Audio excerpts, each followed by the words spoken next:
Assalamualaikum. Assalamualaikum. Alhamdulillah hari ini Minggu Wanita bersiaran hari Khamis. Saya Nada Zubir hari ini bersiaran dengan Suraya. Ya, saya. Dan seperti biasa setiap hari Rabu, Khamis, Jumaat kita bersiaran untuk Minggu Wanita dan hari ini hari Khamis pastikan anda terus setia bersama kami sehingga ke penghujung rancangan. Jangan tukar-tukar channel tu. Kerana apa? Kami akan kupaskan pelbagai topik menarik antaranya Nadia. Kesihatan gout di kalangan wanita. Selalu kita dengar gout ni lelaki je kan? Tidak, perempuan pun boleh kena. Betul. Kemudian kita ada cerita Dalam kain. Madu mentua. Ni kisah mak mentua carikan isteri yang lain untuk anak dia. Alamak, macam mana tu?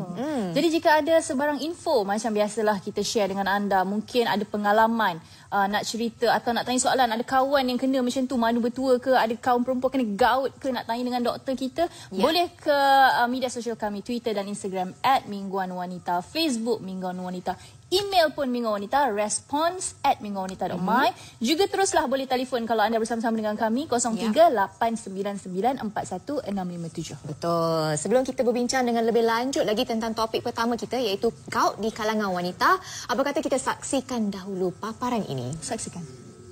Hai, perasan tak bila kita cakap je pasal gout, ramai yang beranggapan gout hanya menyerang golongan lelaki. Nope, salah tu. Gout juga berpotensi untuk menyerang golongan wanita. Macam saya. Tapi apa sebenarnya faktor serangan gout ni? Ada yang cakap mungkin itu datang daripada keturunan. Dan ada juga yang berpendapat ianya kerana pemakanan dan gaya hidup yang tidak sihat. Itu yang akan kita bincangkan di dalam topik gout di kalangan wanita. Wah, kita ada host baru lah. Terima kasih Shirley. Itu dia introduksi kepada topik kita hari ini. Dan hari ini kita akan berbicara dengan Dr. Hajah Azlin Ahmad. Beliau pakar perunding perubatan am dan rheumatologi daripada KPJ. Selamat datang doktor. Terima kasih bersama dengan kami untuk topik yang sangat baik ini.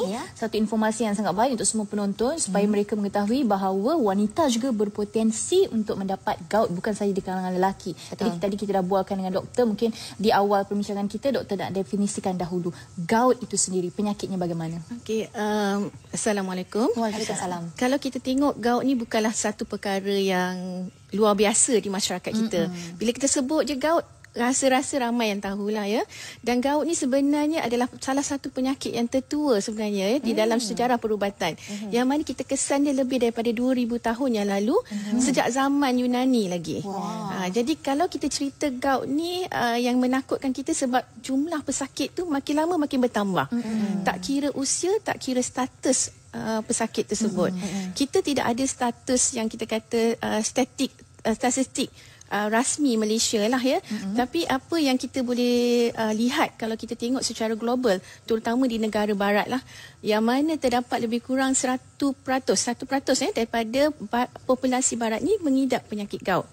Jadi apa itu gout lah sebenarnya ya.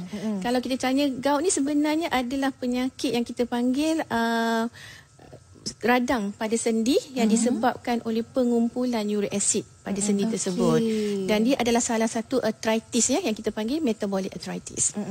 Jadi ia adalah salah satu penyakit yang kita selalu jumpalah di klinik. Bukanlah biasalah, dah biasa. Selalu kalau kita dengar gout ni selalunya di kalangan lelaki, tapi wanita juga mengalami penyakit gout ni. Jadi nak tanya pada doktor, adakah beza antara gout di antara lelaki dan juga perempuan? Kalau kita lihat penyakit gout ni memang selalunya pada golongan lelaki, terutama pada usia antara 30-an hingga 60-an. Tapi biasanya kita jumpa di pertengahan 40-an lah ya. Gout di kalangan wanita pula lebih pada yang lebih berusia. Kita jarang-jarang jumpa gout sekiranya wanita itu belum menopause.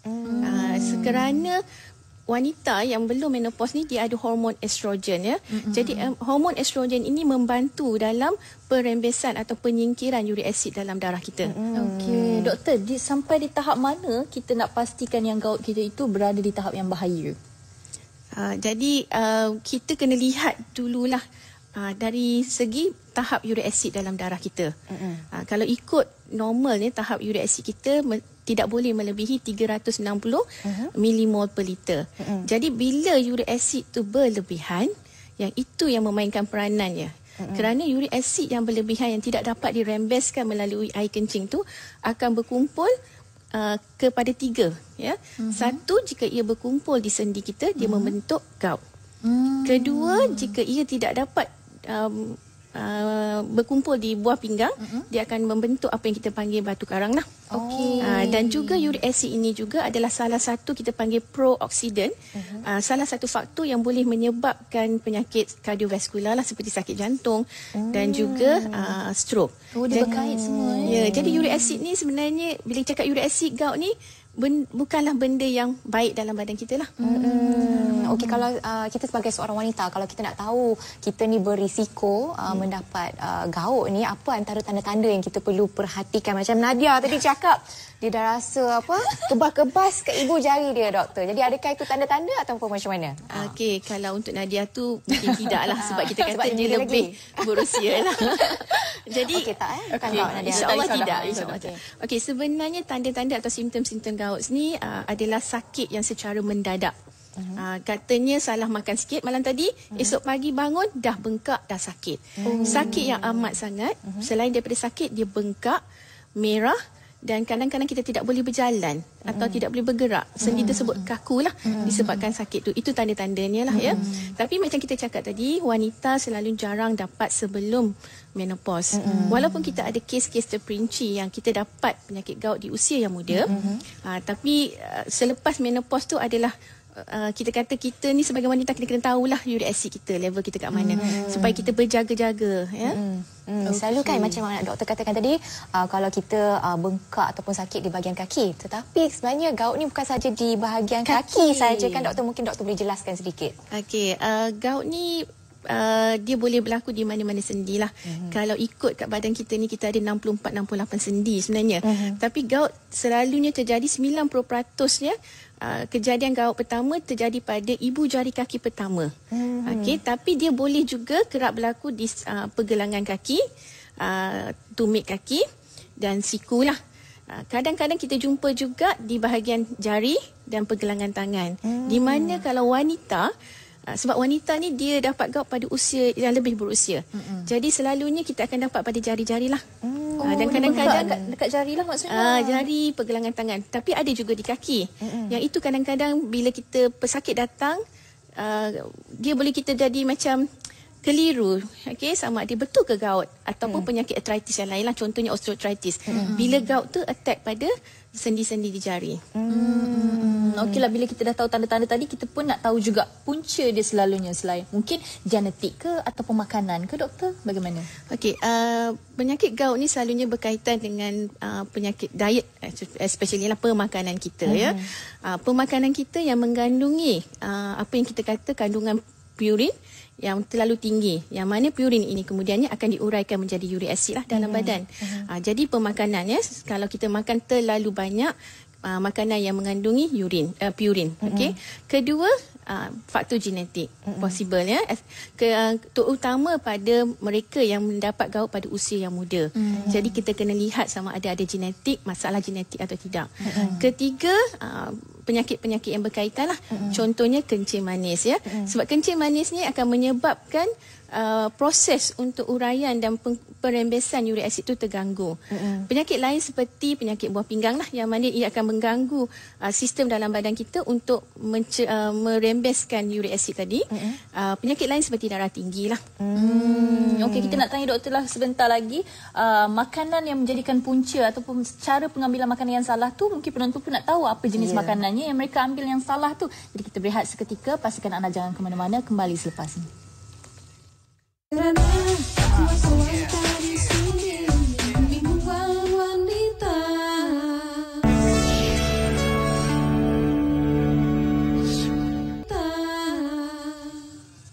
Okey, kembali semula bersama Suraya dan Nadia dalam Mingguan Wanita. Kita sambung balik pengupasan topik kita hari ini, iaitu gout di kalangan wanita. Tetapi sebelum kita meneruskan perbincangan kita dengan tetamu kita di studio, kita ada satu panggilan daripada Salwa dari Selangor. Hello. Assalamualaikum. Assalamualaikum Puan Salwa. Hello. Assalamualaikum. Hai Puan Salwa. Waalaikumsalam.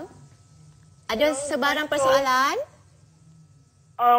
Macam ni doktor. Okey, silakan. Saya nak tanya, selama ni saya tak pernah memakan akan ada disebut. Tapi kaki saya kerap juga bengkak disebabkan saya ada batu karang kiri kanan. Okey. Lepas saya ada kanser hati. Okey. Dan 3 saluran yang tersumbat. Apakah punca ni gout ni? Adakah menyebabkan disebabkan batu karang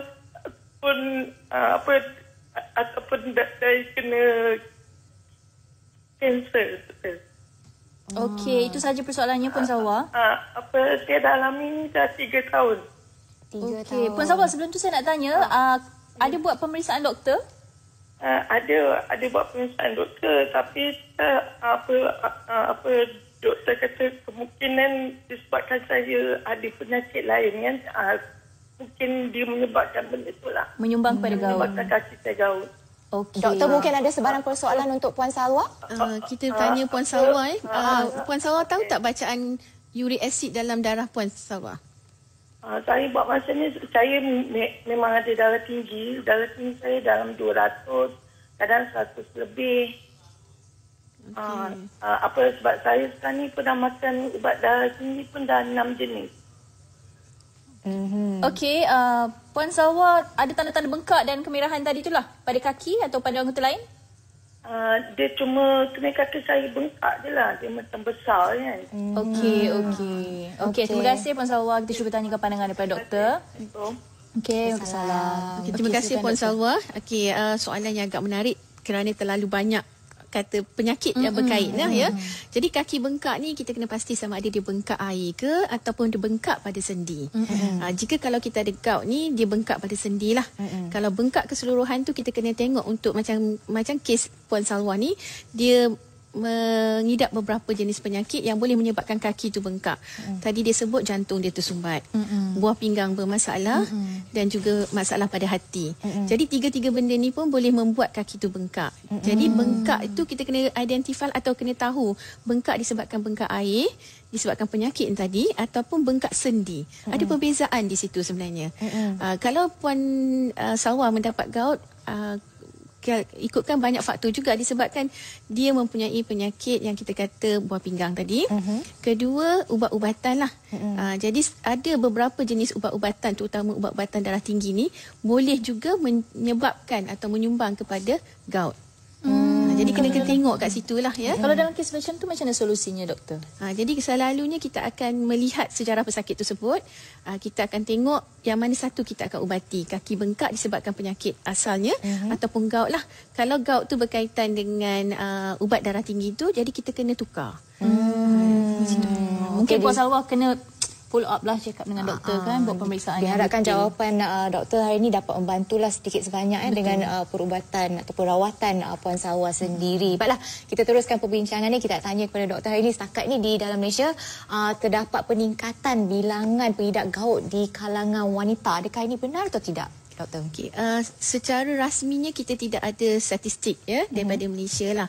Tapi bila kita lihat ya, gout ni lebih pada lelaki.